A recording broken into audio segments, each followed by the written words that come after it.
We celebrate today Valentine's Day. No? Happy Valentine's po sa inyong lahat. No? Today is the Day of Hearts. And in our readings, we hear two descriptions of hearts. A grieving heart and a hardened heart. From the way it is called, we already know the difference. We already know the description. But for our reflection, let us look at their connection and why they are called such. In our first reading, we hear that a grieving heart is the effect of a hardened heart. That is what God felt when he saw how evil his creation have become. The people have already hardened their hearts because of their wickedness. And the only reaction we can have to someone who has become so wicked, who has hardened his or her heart, is grief. Kahit sabihin nun nating nagagalit tayo sa sobrang kasamaan ng isang tao, ang pinakaugat pa rin nun ay lungkot. Lungkot dahil kita natin ng isang tao hindi na marunong magmahal. We grieve over that person because he has allowed his heart to die from indifference and wickedness. Kung ang tao namamatay kapag hindi na tumitibok ang puso, ibig sabihin din, namamatay din tayo, namamatay din yung ating pagkatao kung hindi na tayo marunong magmahal.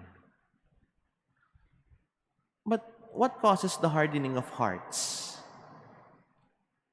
Misunderstanding. The failure to understand the other causes our indifference. And the moment we become indifferent, wickedness begins to build in.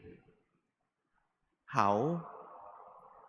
Kapag hindi ho natin naunawahan ng isang tao, ibig sabihin, pinipilit nating ilagay yung pag-iisip natin dun sa isang tao. Dahil ito ang naunawaan ko, ito ang nasa isip ko, ipipilit kong ipasok to sa isip mo, sa kokote mo. We force ourselves to the mind of others. That is misunderstanding. We try to take control of the mind of others with the way we think. But understanding, taken from the word itself, means putting ourselves under. We will never understand someone by trying to be on their top. We will only understand if we know how to be humble. And that is what Jesus was reminding his disciples. He was warning them of the leaven of the Pharisees and of Herod. But it was not really about the bread. It was about how inflated their persons have become. Because of their possessions in the society, they no longer understood the people. Because of their possession, they impose irrational things over their subjects. Because of their possession, they have become indifferent to the people. But why did Jesus connected it with the feeding of the multitude?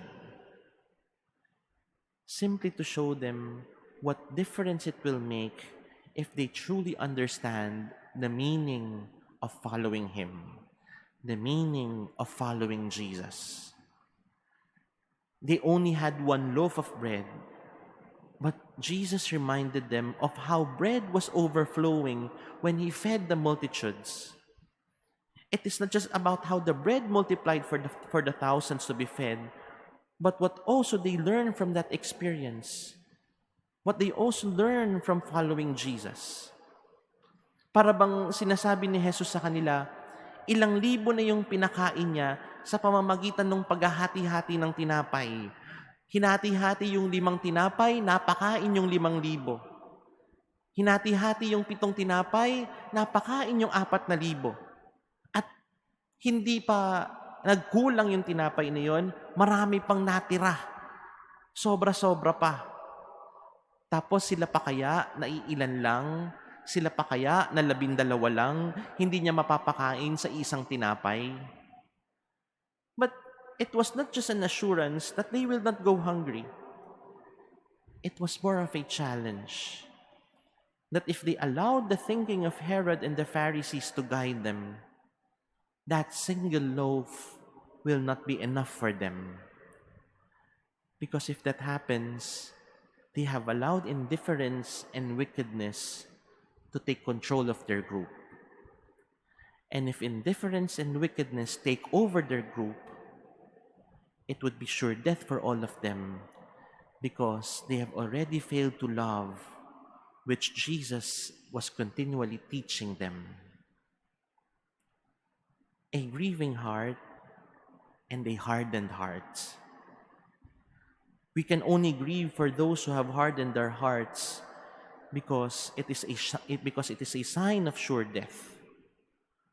But hopefully, even before we grieve for those who have hardened their hearts, we have already looked deep within us and made sure that we are not dictated by wickedness and indifference.